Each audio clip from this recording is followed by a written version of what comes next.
এর মধ্যে রেফারি পড়ে যায় এবং নতুন একটা রেফারি ডিমান্ড হয়, রেফারিও আসে 1 2 3 সময় পিন করা হয় না। ড্রু ম্যাকিন্টায়ার দেখে অবাক হয়ে যায়, সেটা কে? সেটা সিএম পাঙ্ক। আর সিএম পাঙ্ক ড্রু ম্যাকিন্টায়ারকে তার হোম টাউনে ম্যাচটা জিততে দেয়নি। আর আজকে ক্ল্যাশ এট দি ক্যাসেলের বিষয় সবকিছু নিয়ে কথা বলবো, চলুন শুরু করা যাক। Hello viewers, welcome to Rachel Bangla BD. Show এর স্টার্টিংটা হয় বা ওপেনিংটা হয় কোডি রোডস এবং এজে স্টাইলের ম্যাচ দিয়ে, যেখানে ডাব্লিউডাব্লিউই আন্ডারডিসপিউটেড চ্যাম্পিয়নশিপটা অন দ্য লাইনে ছিল এবং আই কুইট ম্যাচ ছিল।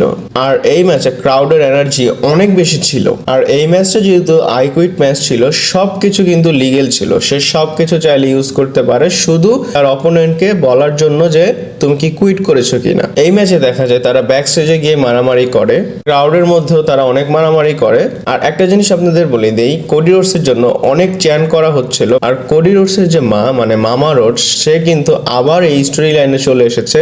দেখা যায় এজে স্টাইল মামা রোডসের কাছে যায় এবং তাকে একটু অসম্মান করার চেষ্টা করে। মামা রোডস কি করে, কোডি রোডসকে একদম থাপ্পড় মেরে দেয়। আর এছাড়াও কোডি রোডস কিন্তু এই ম্যাচে অনেক মার খেয়েছে। আর এজে স্টাইলকে অনেক ডমিনেটিং ওয়েতে বুকিং করা হয়েছে। এজে স্টাইল ক্যান্ডো স্টিক দিয়ে মারে কোডি রোডসকে, চেয়ার দিয়েও কিন্তু মারে। লিটারেলি কোডি রোডসের অবস্থা একদম খারাপ করে দেয় এবং কোডি রোডসের ফেস থেকে অনেক রক্ত পড়া শুরু করে দেয়। কোডি রোডসের মা যখন তাকে চড় মারে, এজে স্টাইলের অনেক রাগ হয়ে যায় এবং রাগ হয়ে সে কোডি রোডসকে গিয়ে চেয়ার দিয়ে অনেক মারা শুরু করে দেয়।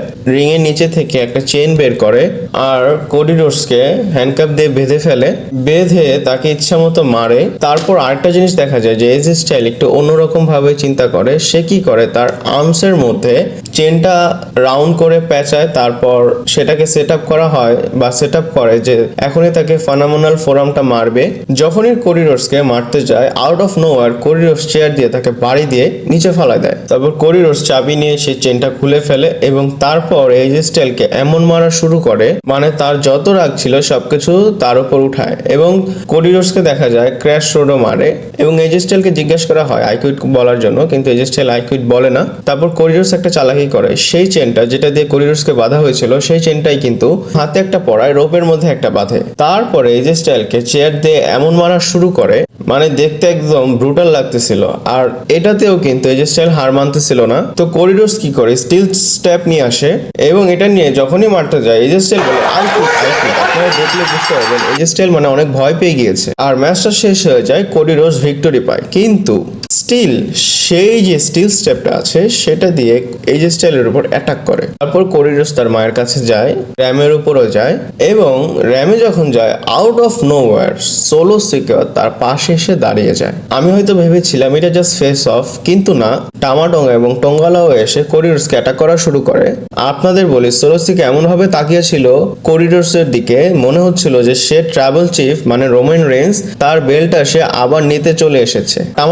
টঙ্গালো যখন কোডি রোডসের উপর অ্যাটাক করে, তখনই তাদেরকে মারার জন্য বা তাদেরকে ইকুয়াল করার জন্য এবং কোডিকে সেভ করার জন্য চলে আসে কেভিন ওয়েন্স এবং র্যান্ডি অর্টন। আর এইসব ব্রল হওয়ার পর টঙ্গালো সোলো সিকা এখান থেকে চলে যায়। আর কোডি রোডস, কেভিন ওয়েন্স এবং র্যান্ডি অর্টন পোজ দেয়। এই পোজে একটা বড় জিনিস দেখা যায় যে র্যান্ডি অর্টন এমন ভাবে কোডি রোডসের বেল্টের দিকে তাকিয়ে আছে, মানে সে চাচ্ছে যে এই বেল্টটা সে আবার জিতুক। আর রুমার্স এটা সাজেস্ট করতেছে যে সামার স্ল্যামে কিন্তু কোডি রোডস এবং র্যান্ডি অর্টনের ম্যাচ হতে পারে এই চ্যাম্পিয়নশিপের জন্য। এরপর একটা ম্যাচ হয় যেখানে ট্যাগ টিম উইমেন্স চ্যাম্পিয়নশিপটা অন দ্য লাইনে ছিল, যেখানে শাইনা বেসলার এবং Zoey Stark versus Bianca Belair এবং Jade Cargill versus Alba Fyre এবং এলা ডাউনের মধ্যে। এবং তারা কিন্তু স্কটল্যান্ড থেকে বিলং করে। আর এই ট্রিপল থ্রেট ম্যাচের মধ্যে একটা জিনিস দেখা যায়, মানে বিয়াঙ্কা ব্লেয়ার এবং জেড কার্গেলকে তারা দুইটা টিম মিলে অ্যাটাক করে বা তারা দুইটা টিম মিলে মারে, এই জিনিসটা দেখা যায়। এই ম্যাচে দেখা যায় বিয়াঙ্কা ব্লেয়ারকে অনেক মারা হয় এবং বিয়াঙ্কা ব্লেয়ার জেড কার্গেলকে ট্যাগ দেয়। জেড কার্গেল যখন রিং এর উপর থেকে যেতে চায়, তখনই সে একটু বচ করে ফেলে এবং সে পড়ে যায়। তারপরে সে সবাইকে মারা শুরু করে দেয়, মানে সে একাই রিং এর মধ্যে সবাইকে মারে, স্পাইন বাস্টার মারে। কিন্তু লাস্টে গিয়ে দেখা যায় বিয়াঙ্কা এবং জেড কার্গেল মিলে তাদের একটা ফিনিশার মুভটা মারে এবং পিছন থেকে এসে আইসলা ডাউন কি করে, সুপ্লেক্স মেরে দেয় জেড কার্গেলকে এবং তার ফিনিশারেই পিন করে দেয় হচ্ছে শাইনা বেসলারকে। আর তারা new women's women's tag team champion হয়ে যায়। আর তাদের জন্য একটা বড় মোমেন্ট হয়, তাদেরকে ফুলও দেওয়া হয়, কিন্তু জেড কার্গেল এবং বিয়াঙ্কা ব্লেয়ার অনেক বেশি হতাশ হয়ে থাকে। এরপর গাইস ম্যাচ হয় স্যামি জেন ভার্সেস চ্যাড গেবেলের মধ্যে, যেখানে ইন্টারকন্টিনেন্টাল চ্যাম্পিয়ন অন দা লাইনে ছিল। এই ম্যাচে মনে হচ্ছিল যে স্যামি জেনের টাইটেলটা চেঞ্জ হতে যাচ্ছে আজকে, আর আমি এটা ভেবেছিলাম যে চ্যাড গেবেলের কাছে যেতে পারে। আর এই ম্যাচটা শুরু হয়ে যায়। আর ম্যাচটা শুরু হওয়ার পরে আপনাদের একটা জিনিস বলি, চ্যাড গেবেল ওটিসকে অনেক বেশি অর্ডার দেয়, কিন্তু ওটিসকে দিয়ে যখন কাজ না হয় সে ম্যাগজিনকে বলে যে তুমি বেল্ট দিয়ে স্যামি জেনকে মারো, কিন্তু ম্যাগজিন এটা মানে না। চ্যাড গেবেল এপ্রিনের উপর অনেক বেশি রাগ করে দাঁড়িয়ে দাঁড়িয়ে ম্যাগজিনের উপর। স্যামি জেন হালুয়া কিকের জন্য যায়, কিন্তু সেখানে ম্যাগজিন থাকে, এর জন্য সে এই জিনিসটা মারে না। তারপর দেখা যায় সে তার ফিনিশার কেওস 3টাও মারে। তারপরে চ্যাড গেবেল নিচে যে ম্যাগজিনকে অনেক বেশি রাগারাগি করে, মাঝখানে চলে আসে ওটিস চ্যাড গেবেলের সাথে ফেস টু ফেস হয়।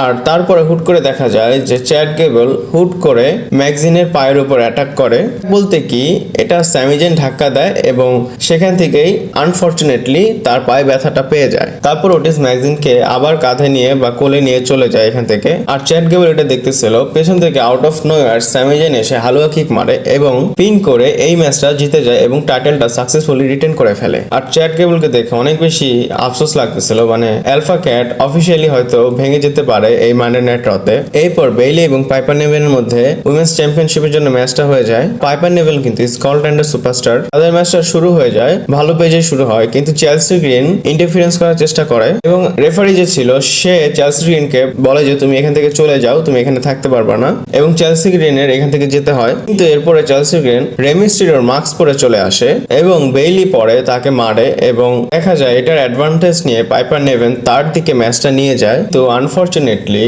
বেইলি তাকে একটা মুভ মারে এবং সাকসেসফুলি তার চ্যাম্পিয়নশিপটা রিটেন করে নেয়। এরপর শোয়ের মেইন ইভেন্ট হয় Damian Priest versus Drew McIntyre match, যেখানে world heavyweight championship on the লাইনে ছিল। আর এই ম্যাচে অনেক কিছু হয়েছে, আমি আপনাদের ভেঙে ভেঙে বলবো। আপনারা জানেন এই পার্টিকুলার ম্যাচটাতে সবাই ভেবেছিল ড্রু ম্যাকইন্টায়ার হারবে না, কিন্তু আনফরচুনেটলি রেজাল্টটা অন্যভাবে হয় এবং ড্রু ম্যাকইন্টায়ার এন্ট্রি হয়, ডেমিয়ান প্রিস্টের এন্ট্রি হয়। তাদের ম্যাচটা শুরু হয়ে যায়, দেখা যায় ড্রু ম্যাকইন্টায়ার এই ম্যাচে ডমিনেট করে এবং ক্লেমোরও মারে। তারপর ম্যাচের মধ্যে আরেকটা জিনিস দেখা যায়, ডেমিয়ান প্রিস্ট যখন রিং রোপের উপর থেকে জাম্প করতে চাচ্ছিল, তখন সে রিং এর উপর পাড়া দিয়ে যখন সে যাবে তখনই তার পাটা আটকে যায়। আর এটা দেখে সবাই ভেবেছিল যে ডেমিয়ান প্রিস্টের পাটা ভেঙে গেছে বা তার আজকে ম্যাচটা হেরে যেতে হবে। আর তখনও ড্রু ম্যাকইন্টায়ার তাকে মারতেছিল, আর রিং এর মধ্যে নিয়ে যখন তারা ফাইট করতেছিল তাদের মধ্যে একটা জিনিস দেখা যায়, রেফারি নিচে পড়ে যায়, তারপর নিচে থেকে যখন উঠতে যায় তখন আবার ধাক্কা খেয়ে সে একদম নিচে পড়ে যায়। আর ক্লেমোর কিক মেরে দেয় হচ্ছে ড্রু ম্যাকইন্টায়ার ডেমিয়ান প্রিস্টকে। আর যখনই 1 2 3 করবে কেউ ছিল না এবং হুট করে একটা রেফারি চলে আসে। রেফারি কি করে 1 2 3 না করে শুধু 2 করে আর কি। তারপর ড্রু ম্যাকইন্টায়ার তাকিয়ে দেখে যেটা সিএম পাঙ্ক। আপনারা জানেন সিএম পাঙ্ক কিন্তু ড্রু ম্যাকইন্টায়ারের সবচেয়ে বড় শত্রু হয়ে গিয়েছে। এই রাগের জন্য সিএম পাঙ্ককে সে কলারটা ধরে রিং এর কর্নারে নিয়ে যায়, তখনই সিএম পাঙ্ক লো ব্লো মেরে দেয়। আর এখানে ড্রু ম্যাকইন্টায়ার কিছু করতে পারে না, ডেমিয়ান প্রিস্ট তাকে সাউথ অফ হেভেনটা মারে আর 1 2 3 করে তার টাইটেলটা রিটেন করে নেয়। আর লিটারেলি ভাই ড্রু ম্যাকইন্টায়ারকে দেখে অনেক বেশি খারাপ লাগতেছিল আর সে অনেক বেশি হতাশ হয়েছিল। আমি জানি না ড্রু ম্যাকইন্টায়ার এবং সিএম পাঙ্কের মানডে নাইট রতে কি হবে।